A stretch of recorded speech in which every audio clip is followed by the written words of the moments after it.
பீகாருடைய வெற்றி போலியானது சொல்றாங்களே, எப்படி பாக்குறீங்க?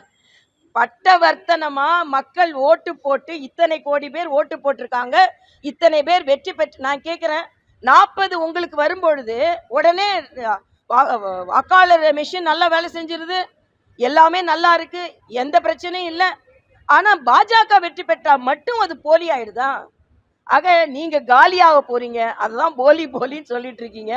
அதனால அங்க எஃப்ஐஆர் போலி, அங்க எஸ்ஐஆர் போலின்னு சொன்னீங்கன்னா இங்க எஸ்ஐஆர் உங்களை காலி பண்ண போகுது. அதுக்காக உடனே எஸ்ஐஆரை வச்சு வெற்றி பெறாங்கன்னு இல்லை, போலி வாக்காளர்களை வச்சு நீங்க வெற்றி பெற்றிருக்கீங்க. அந்த போலி வாக்காளர்களை நீக்கும் பொழுது அந்த வெற்றி போலியில் இருந்து உண்மையான வெற்றியாக வருகிறது என்பதான் எனது கருத்து.